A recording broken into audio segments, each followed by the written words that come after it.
You're listening to the Grit to Growth podcast.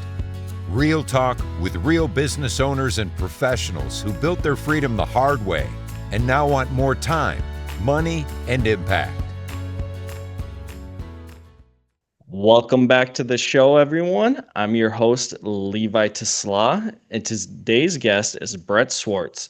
Brett is the founder of Capital Gains Tax Solutions, where he has helped clients in real estate, business sales, and even Bitcoin navigating complex tax laws and keep more of their hard-earned money in hand. Brett, thanks for joining us today.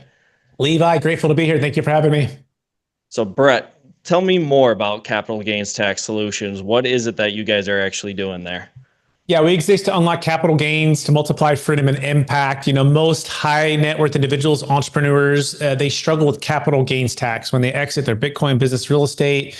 And we build a capital gains tax exit plan to help them defer their tax using an installment sale with a trust, which is like a seller carryback with this trust, a creative way to use IRC 453 installment sale reporting to defer this tax and diversify the wealth and to have more freedom, have more impact with the wealth versus feeling like you're locked into that asset and not having the ability to grow and compound the wealth in a way that you really want.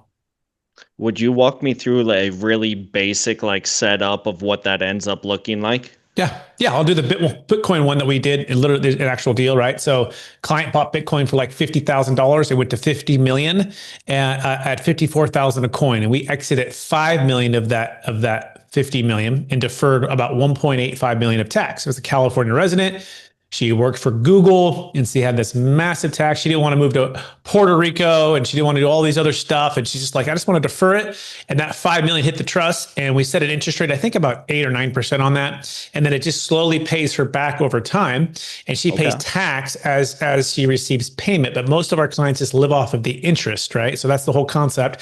So instead of having, let's just say, 3 million for short, she had 5 million in the trust, earning and invested into security, stocks, bonds, mutual funds, also for a startup, for a business. So that's kind of a short thing. Now, Bitcoin's over 120,000 or so a coin. So the rest of that has also grown. And so we can do strategic exits at different times.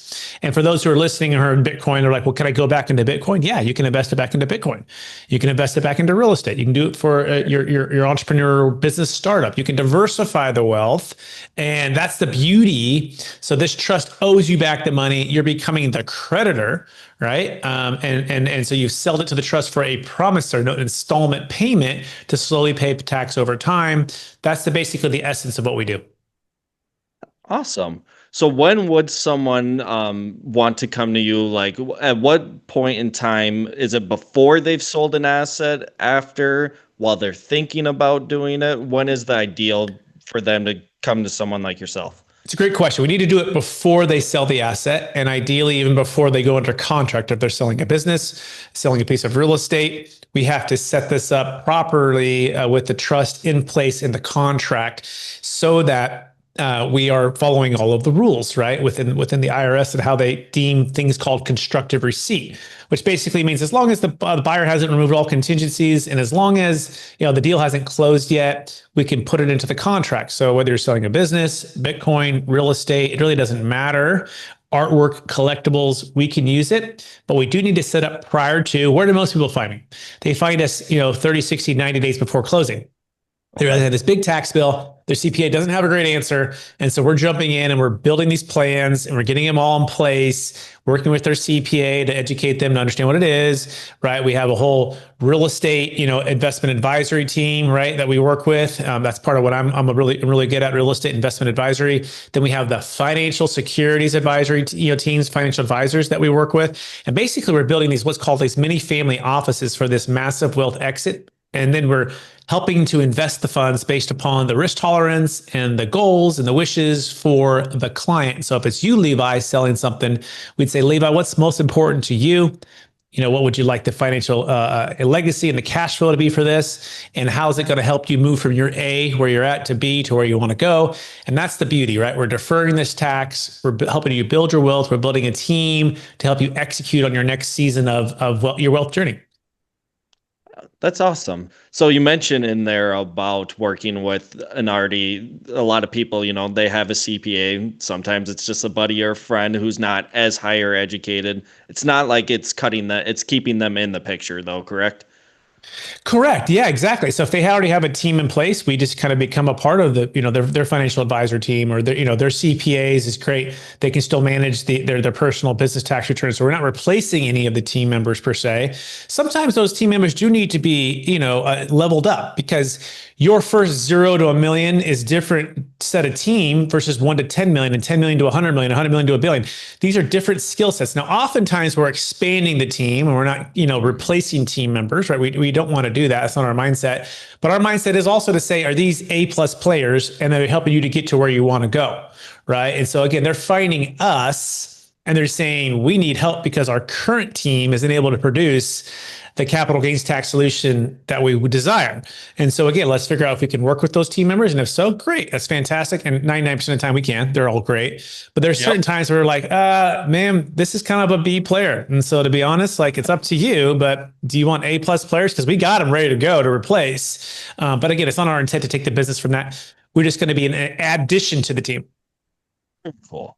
Yeah, so that is very beyond once you're getting into those advanced levels. But from what I understand of it all is it is very much kind of an interpretation, almost a game kind of being played and working with to see not necessarily what you can get away with, but just how to play the game, right? Is that kind of correct? Yeah, I mean, well, as far as the IRS rules, I mean, everyone has the same playbook and the same rule book. The question is, do you have the team to execute and be able to defend to the IRS? How you execute on these rules? And so we have a saying that every single tax strategy works. Every single one of them, 100% works until you get audited. Okay, and so that is really where the shoe drops here.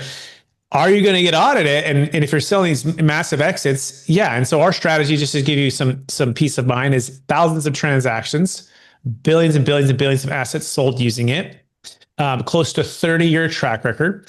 And here's the key: over 30 audits. Okay, so we have a low audit risk, but during those audits, we never had a change. So every audit's been just closed out as no change, no findings. And so the tax attorney and CPA who created this, my business partner, he's a genius when it comes to defending and following the rules. And my role is the trustee to help to execute on the business plan for the trust. So I'm like more like the day-to-day tactical operational of this trust. And then he's more like the legal tax audit defense and the, setting up the legal and getting everything in order. So again, it takes a team to execute the strategy. But that's basically the some of the rules that are involved. Very cool. I kind of want to get into how you grew and got to that point in your career, but before we do, I am a little curious on the audits. From what I've heard, an audit ends up being almost more like, to bring it back really relatable, showing your work to the teacher, right? It's not necessarily there to attack you it's showing your work, correct?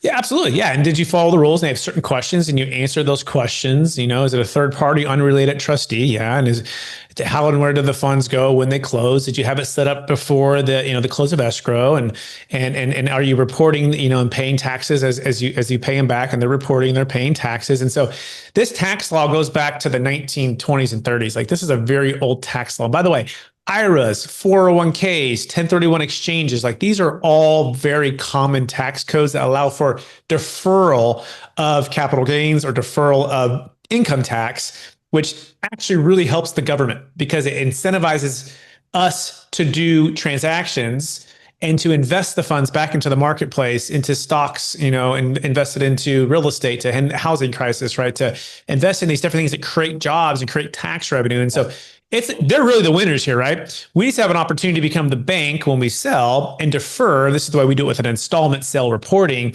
And so it's not like, it's really like, they want us to do this. Like, they don't want Levi to sit on 100 million of Bitcoin when he could sell and defer it and invest it into multifamily housing to help to end the 5 to 7 million units that are short. But if you're not tax incentivized to do that, you're like, why would I sell it? Right? That's the whole point. You wouldn't. And then if Bitcoin goes much lower, and then you're like, well, I don't have the money now. So there's a whole thing to that, and that includes, Bitcoin. I love Bitcoin, right? So you may never sell, but guess what? You might want to sell when it hits 120. You might want to take 20% off the table, and then if it drops down to 90, we're turning around and buying that back at 90 the way we structure it, and we're riding that back up. And so you can sell high, buy low, sell high, buy low, and keep deferring and using that as your advantage. We call that a tax flow mindset and a cash flow mindset, right? You've got to have both. The biggest mistake is most people it's just all about cash flow, or they're like, I'm a never seller in Bitcoin. And you're like, you're a never seller in Bitcoin. But what happens when it's dropping 10, 20, 30% at different times? Maybe you could have bought it back low, but they don't sell because they think they need to move to Puerto Rico, or they think they need to pay the tax. Well, you can defer it the way we structure it. Same thing with businesses, same thing with real estate. A couple of years ago, we had clients sell out of real estate at what we thought was the peak, diversify into, guess what? Bitcoin at 40,000 a coin. Guess what? Into real estate debt funds that are paying double-digit returns. So without doing a 1031 exchange, we diversified their wealth, got them out of debt, got them liquid, got them diversified. And now a couple of years later, we're seeing those real estate values drop. And guess what we're doing? Well, we're getting out of the debt funds, we're getting out of some of the Bitcoin, and we're buying the real estate back again, right? And so we call this basically the time machine that every entrepreneur investor has wanted within the tax world, to be able to do both, the best of both worlds: sell high, buy low, diversify the wealth, go into different assets at different asset types at different times, and ultimately make just great decisions, right? And to multiply your freedom and impact. That's awesome. Yeah. Expand your time, money, and impact, right? That's what the mission is. Yeah. That's awesome, Brett. Well, can you start walking me down besides on the other side of the table from you, if someone wants to try to learn to doing what you are doing, where were your kind of first steps, and what is that process like? Yeah, it's a great question. So people ask me, how do I become you, right? And I go, you got to spend the 10,000 hours is what I say. I grew up playing basketball and football, right? And then I played basketball in college on a scholarship.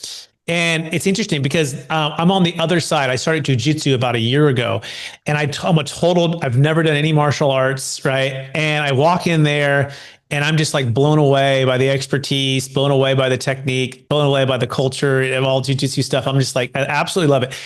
It's really close to basketball. Basketball is still my love forever. It's still my number one. But I'm like, this is really close. Nothing else has been this close to basketball for me. So, but I think about basketball, like people like, how do you become such a good shooter? I'm like, the 10,000 hours, right? And how do you become a great at jujitsu? Well, probably 10,000 hours, right? Well, how do you become great at what you do now? Well, 10,000 hours. So I started out building real estate, developing real estate at a young age with my parents. And so I absorbed the nature of real estate. And then I moved to college and I studied business and Bible and counseling and psychology. So I got a couple of degrees and a minor. And then I went and practiced at an internship at a place called Marcus and Millichap, which is kind of one of the best of investment real estate sales and brokerage. So I understand the numbers and the underwriting and the structure and the strategies and 1031 exchanges. And so things were going really well for a while, Levi, in 2006 when I started there. But guess what happened in 2007, 2008? Everything changed. And so I went from making a little bit of money to zeros, and I'm talking completely zeros. And so on this side, I always want to share this, encourage anyone's listening. We went flat broke. We ran out of money. We went so broke. My wife and I, newly married, right? Baby on the way. We had to move. We moved in with my brother into this small condo. Okay. Couldn't afford our apartment anymore. That was at that point only like $725. So we had to get even a lower cost. I did what every entrepreneur does. You get a side hustle. My side hustle was Cheesecake Factory. So nights and weekends, I would sell avocado egg rolls and cheesecake. And by day, I would cold call and make, calls to these $1 million property opportunities, right? To get in there. And so I was like a little like Clark Kent. Like I'd literally wear the same tie. I was cold calling. At Marcus, I'd worked at Cheesecake, but I was completely embarrassed, totally humbled, if you will. Yeah. But I was like, whatever it takes, like I'm going to do this thing because I fell in love with real estate and structuring and investing. And so I'm going through this financial struggle. I had to borrow $5,000 from my dad. We couldn't even afford a car, right? We had to get a car, hand me down. It was this old, we call it the Blaze. It was this old Blazer that it was, my wife's always having to get the kids in the back and things barely running.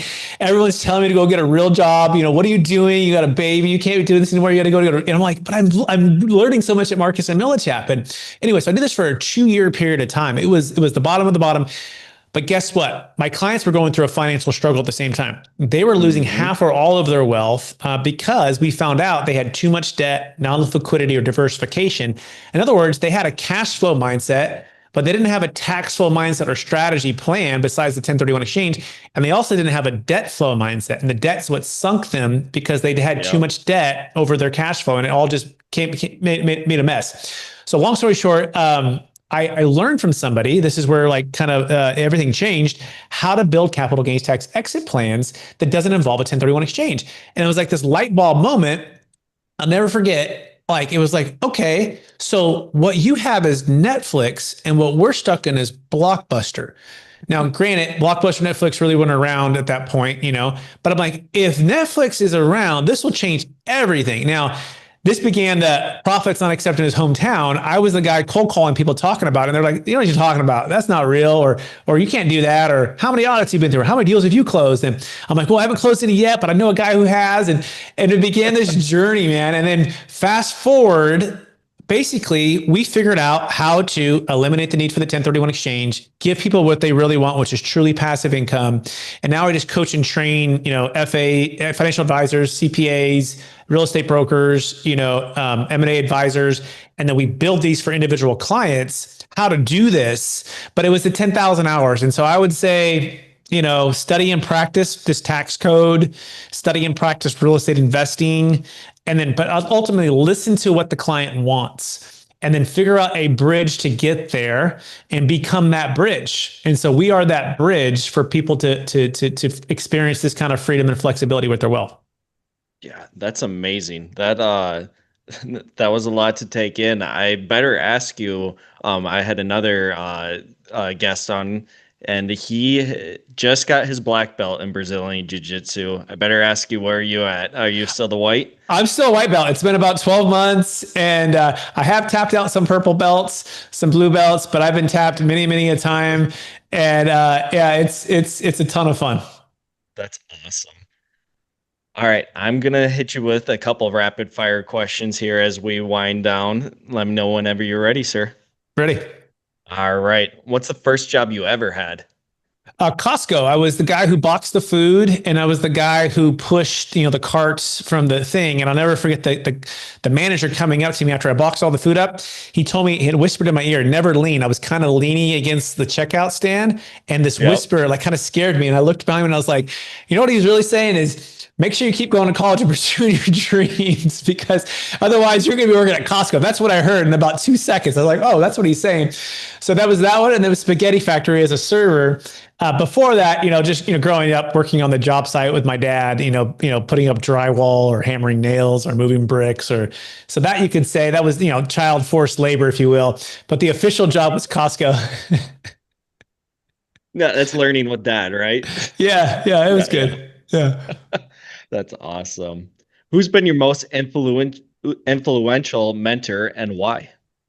Yeah, I'd say there's a couple of folks, and I think it's collectively the coaches that I had in football and basketball, and I have a high school basketball coach that was just absolutely amazingly intense, and it drove me to be better, right, and to work harder and to be more focused. And at the time, it was very painful. I had the same thing with football coaches. I was actually, growing up, my parents were divorced, and my dad wasn't always around. In fact, 90% of the time with my mom and my grandma, who were kind of like my mom, my mom and my dad. My grandma was, and my mom was my mom, a great mom, but these coaches came along. A youth pastor that was really big in my life, who taught me how to love God, love people, and work hard. And so there's been a number of people, but one coach in college basketball, he played against Coach K. He actually played with Coach K at Army. I'm sorry. And then Coach K went to Duke, and he did. And this coach, Coach Art Wilmore, he was a huge influence in my life, where I saw the intensity and I saw a godly man come together. And so all of these things, the Lord always brought amazing mentors in my life. If I had to choose anyone, though, out of all of these folks, it'd be my mom. My mom is, the rock solid, like, believed in me, loved me, poured into me and my brother after the divorce, and just kept just, praying for us. She's been an amazing leader for me, and my biggest, I guess you could say mentor in that sense. I'm very happy to hear that. I'm going to ask you one more and then we'll close her down here. What's the biggest mistake you see people making in your industry? Yeah, so I guess industry is kind of broad there. I would say, in particular, the capital gains tax world, they settle for the transactional exit planning versus transformational exit planning. And the number one mistake is they don't clarify what they really want most. Most people know what they want in a general term, or these are the things that I would like to see. But what do you want the most? And what we found, the number one mistake is they don't clarify what's called their TPI, or their truly passive income number. We define truly passive income as no shoes, no shirt, no problem. You're Kenny Chesney on the beach playing a guitar, and the money is just showing up passively, and you don't have to think about it. You have certainty of execution, and you have certainty of durability of the cash flow, and you don't have to trade any of your time for it. Most of us settle for the other quadrants of the Rich Dad Poor Dad, the top right or the bottom left, and we never actually truly get passive. And so the biggest mistake is you can get passive right now with 10, 20, 30, 40, 50,000 a month, depending on what you're exiting with our plan in an accelerated way, because there's an extra 20, 30, 40, 50% working for you, because we can defer the capital gains taxes. And so they don't get clear on that, and they don't get clear on taking the action and the strategy to set it up. And therefore they end up, spending a lot of time in their business. Or the sad part is people didn't sell a couple of years ago and things have now softened or gone down. And had they done that, we could have done these things. And so that's the biggest mistake I think people make, is not getting clear on that. Gotcha. If people would like to connect with you, Brett, what should they do? Yeah, you can check out my book. It's called Building a Capital Gains Tax Exit Plan. In fact, capitalgainstaxsolutions.com is the place to go. We have Kevin Harrington from Shark Tank in the book. We have Tony Robbins, CPA, in the book, and a number of other really smart folks. And I wrote a few chapters on my journey from zero to the 10,000 hours, if you will. So you get a lot of knowledge here. Capitalgainstaxsolutions.com is the company, and you can schedule a one-on-one consultation if you are selling something that has at least $1 million net proceeds, $1 million gain, any asset of any kind. You can go there and schedule a no-cost consultation. Again, that's capitalgainstaxsolutions.com. And then if you want to just follow all of our journeys with jiu-jitsu and homeschooling and travel with the 5 kids, my wife and I are married 16 years, you can go to brettswarts.com for all of our social media. Brett, thank you so much for your time today and sharing those insights. And thank everyone for listening. We'll see you on the next one. Know someone with serious grit and a great growth story? Send them our way at grittogrowthpodcast.com/guest.